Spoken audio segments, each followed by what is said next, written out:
Ito si Papa Joyce, talagang takaw na takaw ngayon at takam na takam ngayon kumain ng dinuguan. So, ano ba ang paggawa ng dugo na yun, ha? Yan, no? Nagtitrade lang ang asawa ko ng dinuguan.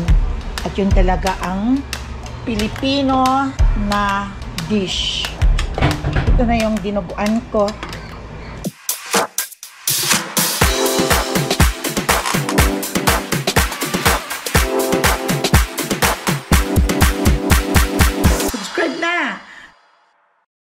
Hello, my friends and friendships! It's another day for Mama Ella. Usually, it's in the morning parati ako nagpa-vlog.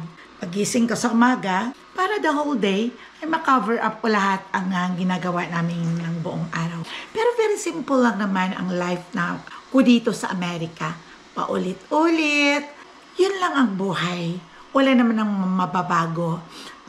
Kaya lang, pinapakita ko lang sa inyo kung ano ang buhay Amerika pag senior ka na dito sa loob ng bahay. So my friends and friendship, how are everyone? Kumusta kayong lahat? Sana nandyan kayong lahat sa mabuting kalagayan at malayo sa sakit.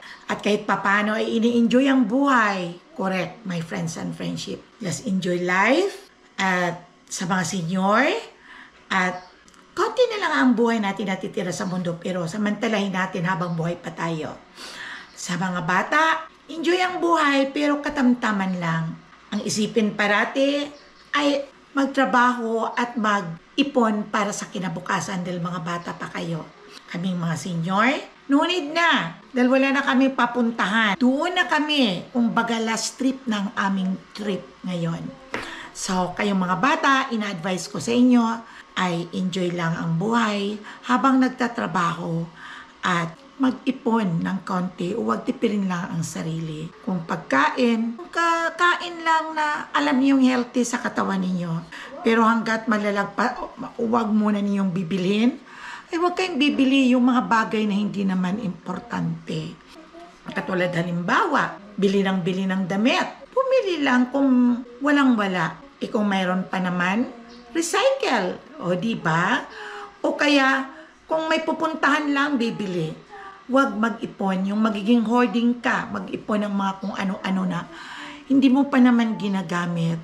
Gawin mo na lang na itabi ang pera. Yun ay para sa mga bata. Para sa kinabukasan. At mag-aral kayong mabuti. Ang pag-aaral, yun ang kayamanan ng lahat ng mga tao na walang makapagnakaw kahit sino man.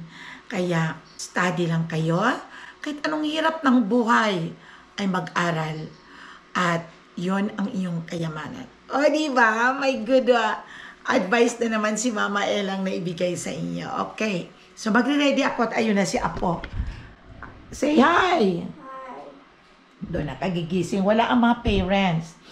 Both are work. Kami lang dito. Pero ano kaya ang lulutuin ko? Mag-iinit muna ako ng tubig. Ayan, iinitin ko yan. So, you want a banana? What do you want? Banana. And what else?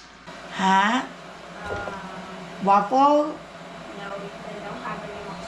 Yeah, let's cook banana. Ha? Bacon? Ina yung banana ko, my friends and friendship. What about hard-boiled egg? No bacon, be? Okay. Prito tayo ng banana. Para si Zoe.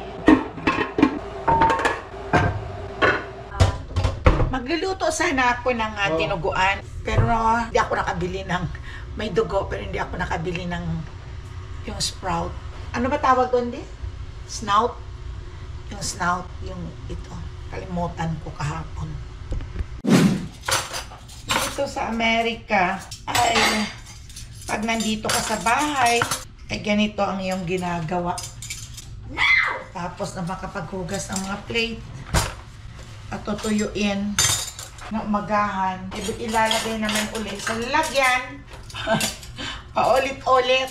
Ilalagay naman dito. Kumain na naman. Kukuha na naman dito. Ilalagay sa lababo. Hugasan. Ibalik na naman dito pag natuyo. Yun. Toast daw ako ng bread. Sabi ni Papa Dudes. Lagyan ko daw ng margarine. Ako, umiiwas na talaga ako ngayon sa mantika. Dahil ilang prito na ako, parati na lang akong tatalsikan.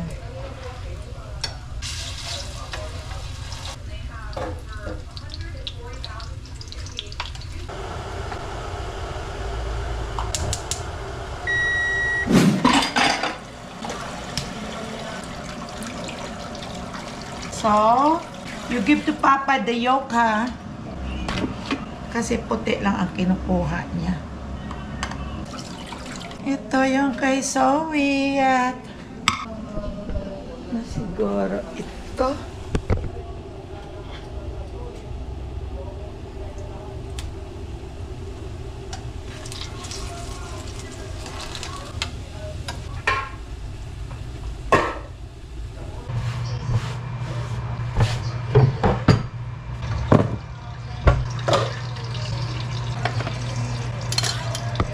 Ay magsasangag na din.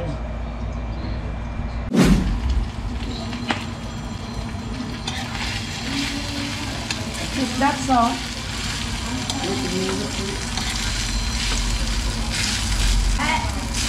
Never mind. Never mind. Look. Just put it there. Just leave it there.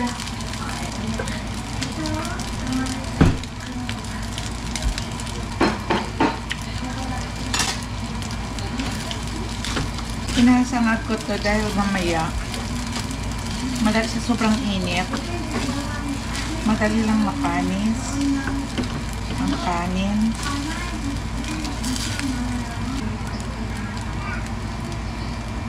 Lagyan ka ha? Garlic salt. Nag-aantay na si Papa Dudes. Ito na siguro.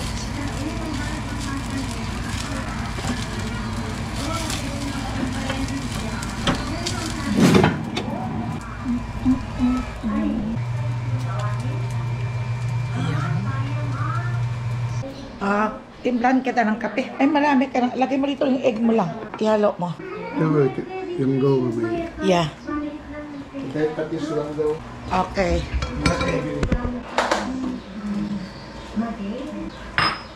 Suka daw. Bago ako niyan kakain, my friends and friendship, ay nakakain na silang lahat. Kasi, ganon din naman yun eh. Pag hindi mo sila na-ready ng pagkain, kakain na din ako sasabay, may ako nang ang hingin. Ay, hindi mo matapos-tapos ang kinakain mo.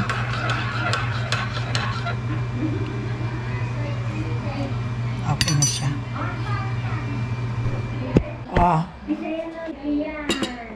Ito yung kay Zoe. Ayan na niya. Nakain ako. Balik ko muna to. Ito yung sinangag.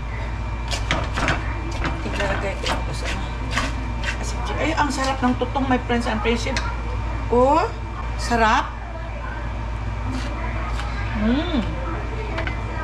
Papakin lang ba?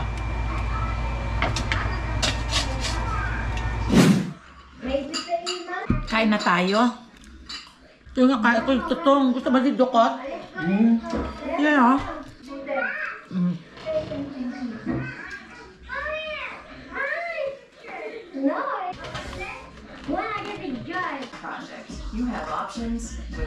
Almusal na tayo. Kape lang, saging, kaunting kanin.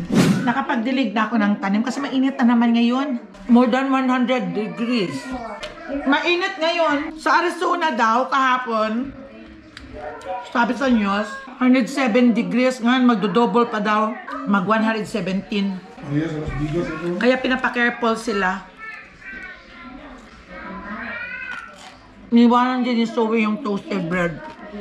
Ang kinain lang niya, puro saging. Gusto niya yung pritong saging. Tapos na akong kumain. Ang kinain ko lang ay ang banana na tira ni Zoe at saka yung Putong ng sinangag. At ako ay magliligpit na. Tayo si Papa kumakain pa rin. Papa, tapos ka na? O hindi pa nang ubos ito, pero hindi ko na kayang kainin to. Hanggang dito na lang ang aking pagkain. Ang sikmura ko, ganun na lang. Mainit na naman ngayon, my friends and friendship. Mamaya panda rin na naman ang aming aircon. At sobrang init dito sa loob. Darating si Cass ngayon, my friends and friendship. At defrost ko muna itong aking mga lulutuin. Hindi Papa daw. Okay, iiwain daw niya. Gasan ko na rin. Ito para si Cass darating ngayon. Magluluto ako ng adobong chicken para si Cass. Favorite ni Cass ang chicken adobo. Magsabaw kaya tayo, hindi? Si Cass kasi adobo na lang, no? May sabaw-sabaw. Okay. Di pa ako nakainom ng tubig. Ano pa nga ho? Sandali lang. Tulad ng dati maintenance, iinumin pagkatapos kumain. At may natitira pa akong hugasan. Wala nang katapos ang hugasan ito, my friends and friends. Kinainan ni Papa. Sabay ko na lang mamaya. Ilabas ko na lang ito, i-defrost ko at i-adobo ko pa na may sabaw-sabaw para si Cass may sabaw at si Zoe. Say hi. Hi. Oh, look at the camera. Hi, say hi. Hi. You wave your hand. Hi. Hi. Hi. What's your name? Jess. Cass who? Cashew. Cass Robbie? Bobby. Griffith. Griffith. How old are you? Jess. How old are you? Please. You do it like this. Chill. No. What happened? Okay. Di ko ma-open daw ang kayang kamay. Okay. Dali. At humihingi ng breakfast. Ito si Papa Dudes. Talagang natakaw ngayon at takam na takam ngayon kumain ng dinuguan. Pero nakalimutan ko talaga yung nguso ng baboy na binili ko kahapon. I don't know kung pina-return ko yon dahil nag-exist na ako sa aking budget. Pinabawasan ko ang aking grocery. Siguro isa yun sa nabawas, yung patis at saka yun. Yung mga hindi ko na, pero hindi ko napansin kasi kaya naiwanan siguro yun doon. Buti na lang marami ako din dito, mga stock na pork, ayun. At may dugo na ako ng baboy. Pero hindi ako kumakain sa Only Papa dun sa Jar is the one who is eating dinuguan. Okay, so ayan. Bakit may bawas ito sa tigang? Wala, yun na lang. Kung gusto mong pinag-aalat, remember ha. O ilang ano. Hindi lang. Bitchin mawa. Meron. Tak. Tak. Ito ay.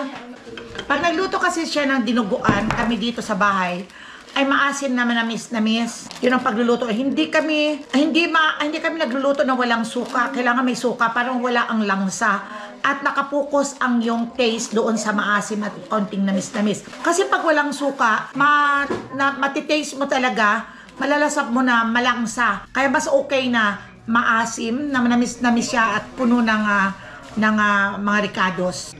Kahit dugo kasi ang niluluto mo. Ako hindi ko kumakain ng dinuguan. Hindi ako protestante.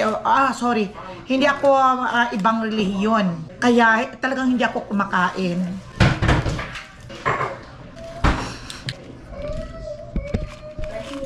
Yung dahon,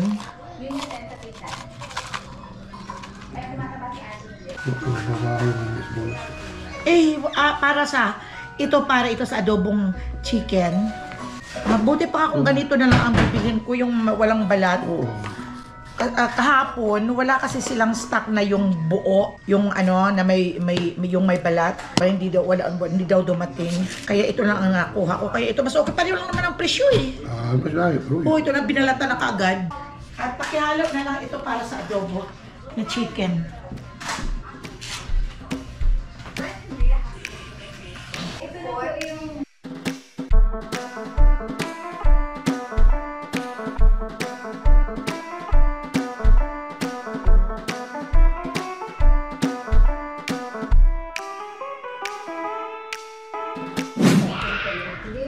Ako nito ang kusinera niya, siya ang taga-dikta.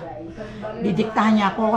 Pero marunong naman ako magawa niyo. Siya lang naghiwa tinimpla niya kaagad. At kung medyo kulang-kulang ng asin, ako na lang ang nagdagdag ng konti. Pero tinitimpla na kaagad niyan. Ay, may dugo dito. Ano ba ang paggawa ng dugo na yun, ha? Yung mga... Ilagay na lang dito. You're drawing? Okay, do your drawing. Okay? Yeah, okay. We're gonna put this one here. Okay. Not here. Okay. Just play, okay? So we don't throw this away. This is yours. Right?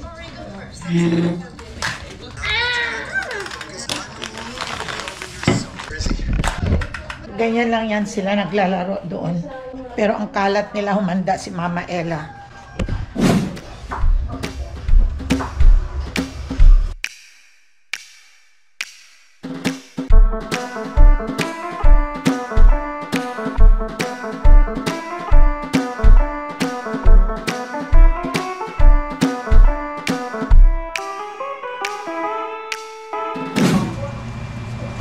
Ang gawan mo ron? Ginisa ko na yung bawang at sibuyas. Dinidefrost ko yung dinidefrost ko itong pork at ihalo ko na lang sa adobo. Ilalagay ko na ito. Yan o. Bisa-bisa lang muna.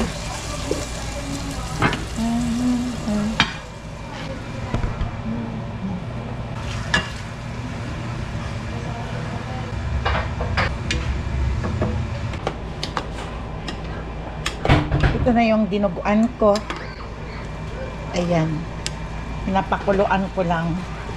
Pasensya na sa hindi ko makain ng dinuguan. Ako hindi rin kumakain. Sa mga ibang lahi, sa mga ibang may relihiyon na bawal ang dinuguan, nagkikrave lang ang asawa ko ng dinuguan. At yun talaga ang Pilipino na dish. Ayan, papakuluan ko muna siya. At isusunod ko ng pag-adobo nitong pork at saka chicken. Na-marinate ko na yan. Natimplahan ko na siya. Igigisa ko na lang. Ito na yung dinuguan. Luto na.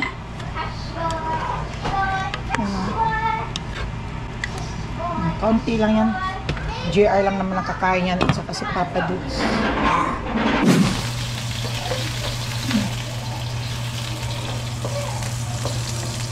Gisa ko na yun. Ilalagyan ko ng luya para dagdag sa bango.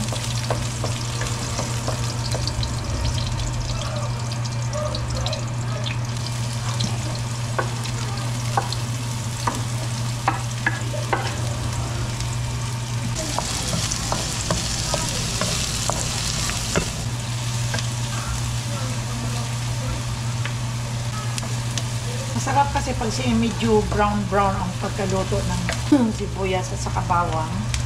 Mabango ang meat ng chicken.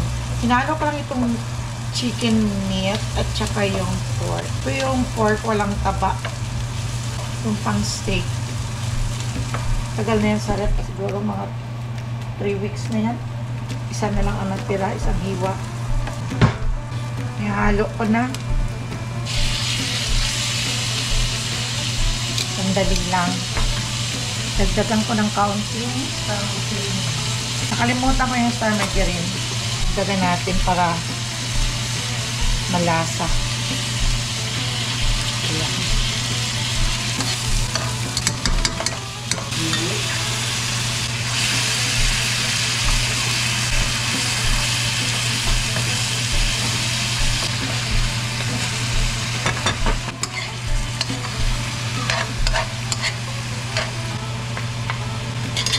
Wala pa karami palang sinaing. Pagsasaing ako.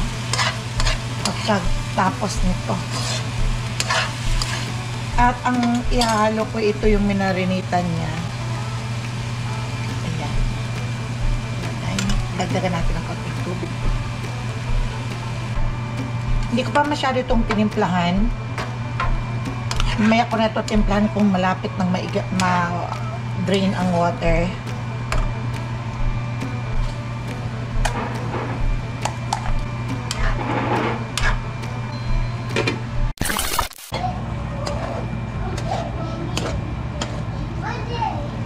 Masarap lang lasa. Pero bawasan ko pa yung tubig niya.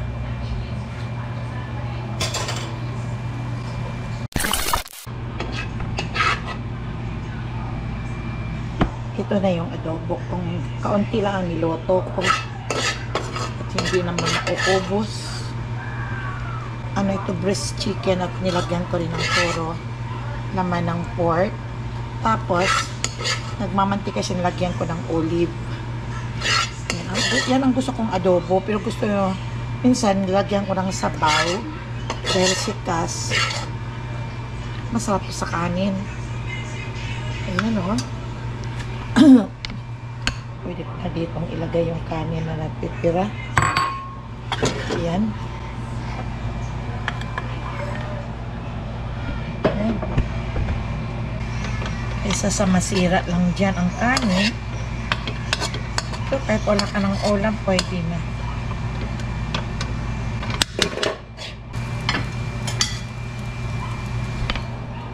Ito ay akin. Mamaya ko na tutakpan.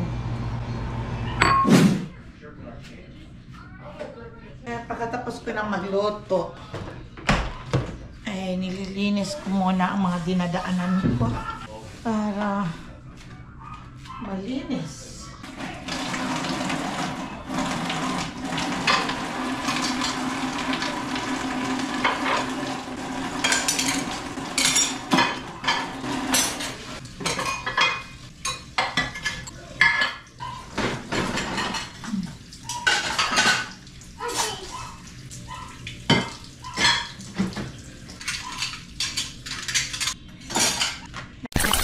Halika, kain na tayo. Lunch. Anong oras na ba di? Ha? It's already 3:15, almost 3:30 na. Kamay lang. Sarap. Yung adobo.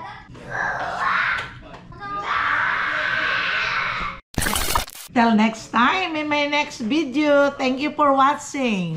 And shout out sa mga lahat dyan. Shout out sa mga taga Jollibee. At always take care. Bye-bye.